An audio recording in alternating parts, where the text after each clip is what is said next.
Selamat pagi, siang, sore, atau malam. Perkenalkan, nama saya Sandra Hanin dari jurusan Sistem Informasi, Fakultas Ilmu Komputer Universitas Indonesia Angkatan 2020. Pada video kali ini, saya akan membahas bagaimana cara melakukan transaksi Procure-to-Pay atau P2P di Odonomnas menggunakan master data yang telah saya import sebelumnya. Berikut adalah skenario yang akan saya gunakan untuk video kali ini. PT Nimpi ingin membeli rokok Marlboro Ice Black sebanyak 10 unit kepada salah satu vendor, yaitu Fajar Putra Utama. Pertama-tama, staff purchasing PT Nimpi di sini akan mengajukan request for quotation atau RFQ pada vendor dan mengirimkannya melalui email. Setelah itu, vendor menyetujui RFQ dan status RFQ-nya akan berubah menjadi purchase order. Setelah itu, vendor akan mengirimkan barang ke PT Nimpi.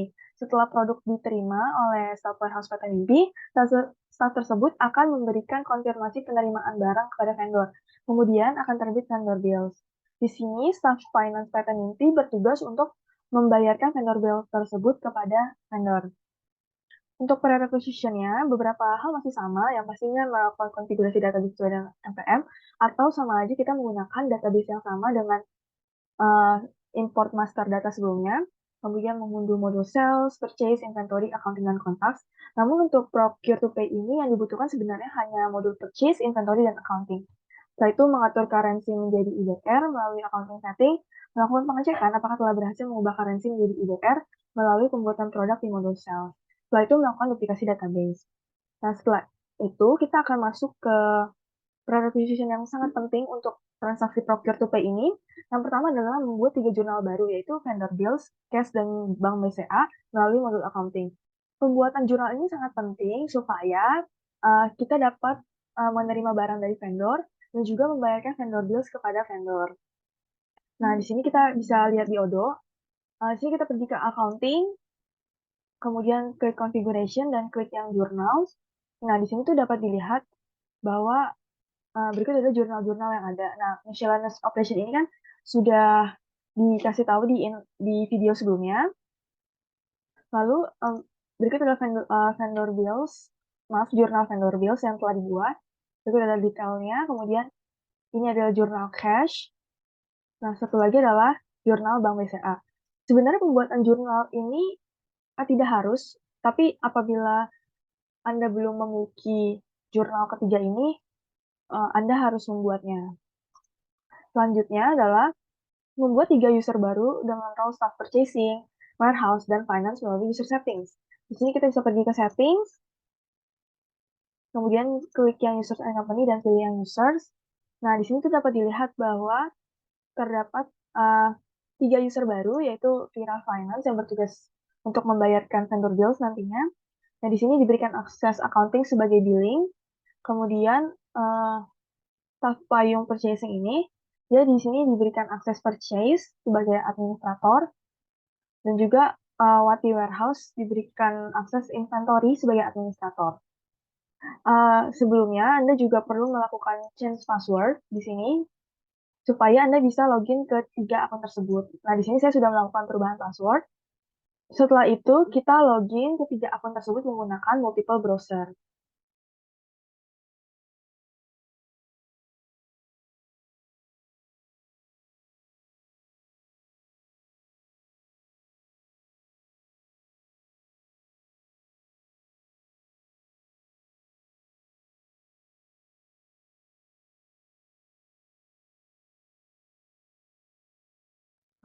Oke, di sini saya sudah login sebagai Vira Finance. Kemudian di sini saya sudah login sebagai Wati Finance, dan di sini saya sudah login sebagai Payung Purchasing. Oke, langkah selanjutnya adalah saya akan masuk ke bagian step-stepnya.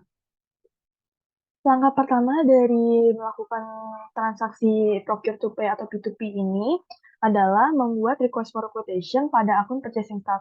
Nah, di sini setelah saya login sebagai Payung Purchasing ini, kita pergi ke modul purchase.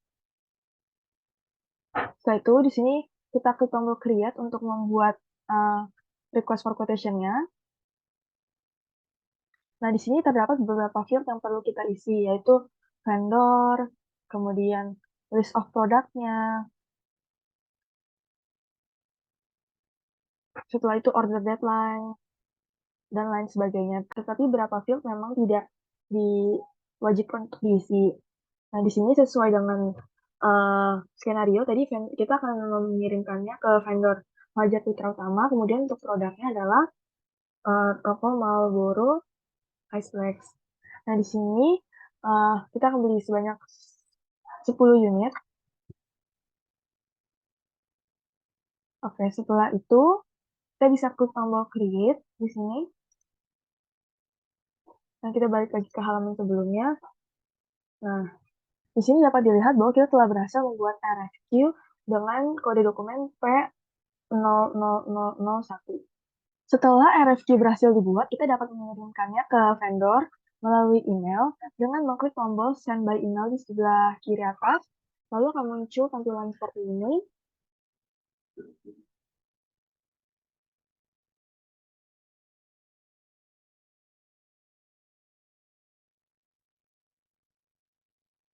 Nah, di sini secara otomatis Odoo akan mengenerate dokumen RFQ beserta kalimat-kalimat yang perlu disampaikan di email tersebut. Karena saya akan menggunakan template yang disediakan oleh Odoo ini, saya tidak akan melakukan perubahan apapun. Setelah itu saya akan klik tombol send di sini.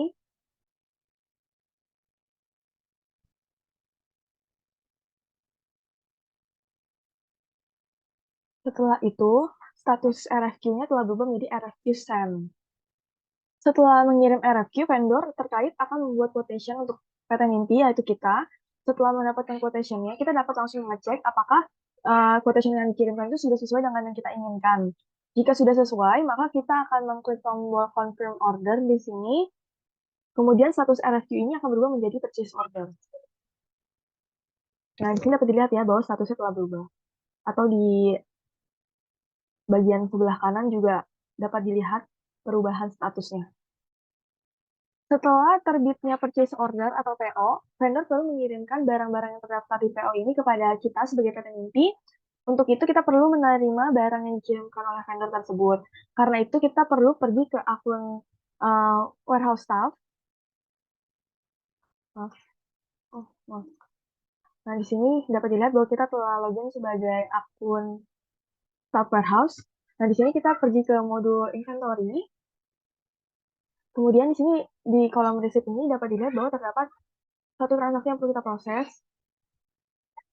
yaitu uh, yaitu adalah PO yang tadi kita buat.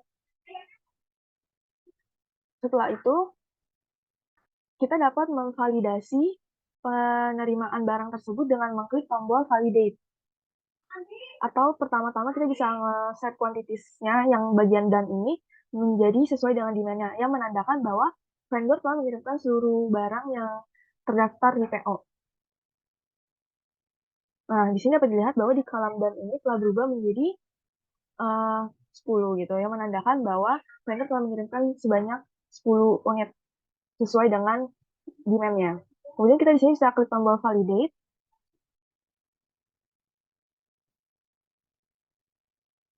Saat saya mengklik tombol validate, terdapat error berikut ini.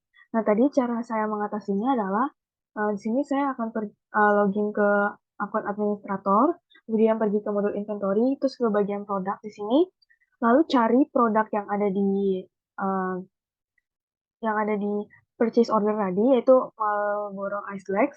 Kemudian di produk kategori ini, saya akan klik yang tanda panah ke kanan ini. Kemudian akan muncul tampilan produk kategorisnya, detail kategori products dari Marlboro Ice Flex ini. Nah, tadinya pada field stock journal ini kosong, makanya terdapat error tadi. Nah, karena itu saya akan memilih stok jurnalnya itu adalah vendor deals. Kenapa saya pilih itu? Karena field journal field stock jurnal ini adalah jurnal akuntansi di mana entry-nya ini akan diposting secara otomatis saat terjadi perubahan atau pergerakan stok. Nah, untuk produk kategori persediaan rokok ini, jurnal akuntansi yang secara otomatis diposting saat terjadi pergerakan stok adalah vendor deals karena rokok tersebut kita dapatkan dari transaksi pembelian atau purchase.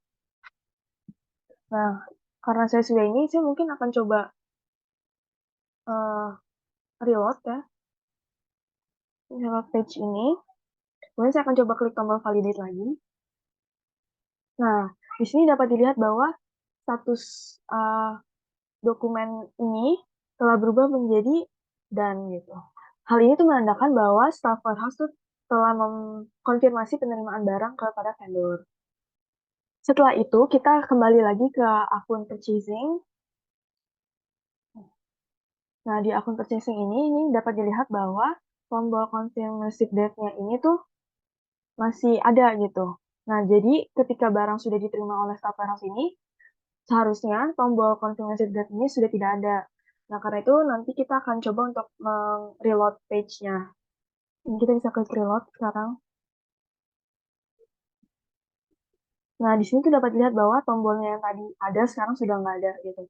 Atau di sini tuh dapat dilihat nih bahwa si Wati Warehouse ini telah melakukan penerimaan barang.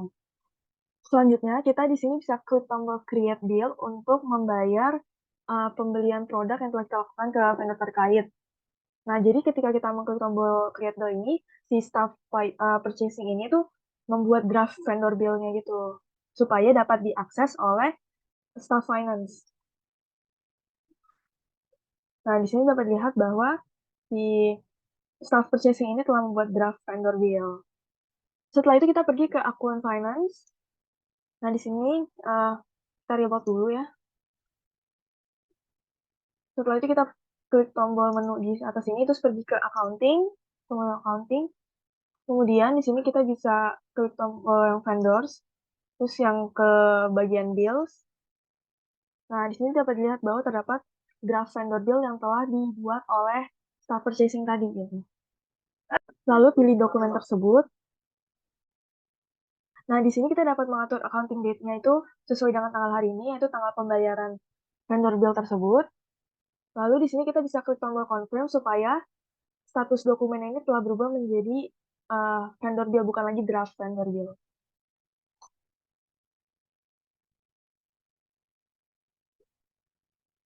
Oh maaf, bill date-nya belum kita atur. Berarti tidak hanya accounting date, tetapi bill date juga harus diatur menjadi tanggal hari ini. Setelah itu kita klik tombol confirm. Nah, di sini tuh dapat dilihat bahwa vendor bill tersebut statusnya telah berubah menjadi posted, bukan lagi draft. Lalu, pada dokumen vendor bill ini, belum ada tanda yang menunjukkan bahwa kita telah membayar bill tersebut. Karena itu, kita perlu membayar bill tersebut setelah bill-nya telah terkonfirmasi. Maka dari itu, kita bisa mengklik tombol register payment, lalu akan muncul tampilan pop-up berikut ini. Nah, di sini dapat dilihat bahwa payment date-nya adalah tanggal hari ini, yaitu 24 April. Nah, di sini terdapat terdapat dua jurnal, yaitu Bank BCA atau cash. Jadi jurnal ini adalah tergantung kita mau melakukan pembayaran menggunakan cash ataupun Bank BCA. Namun di video kali ini saya akan menggunakan jurnal Bank BCA. Lalu kita bisa mengklik tombol create payment di sini. Oh, maaf, terdapat error. Setelah muncul error tersebut, di sini saya mengatasi dengan pergi ke akun administrator, kemudian ke bagian settings, terus ke bagian accounting di sini, dan kita pergi ke bagian default account, dan di field outstanding receipts account dan outstanding payments account, di sini saya akan menggunakan rekening antara sebagai default account-nya. Kemudian jangan lupa untuk mengklik tombol save untuk menyimpan perubahan tersebut. Nah, setelah itu saya akan balik lagi ke akun finance. Di sini saya akan coba reload terlebih dahulu.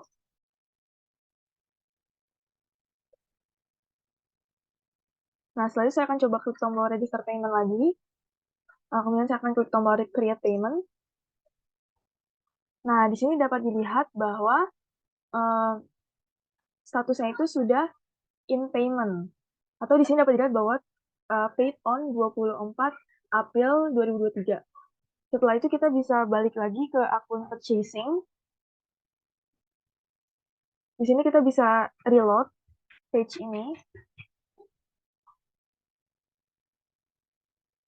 Di sini statusnya in payment karena jurnal Bank BCA tersebut merupakan account payable. Sekian video kali ini. Mohon maaf apabila terdapat kesalahan. Semoga video ini dapat bermanfaat. Terima kasih.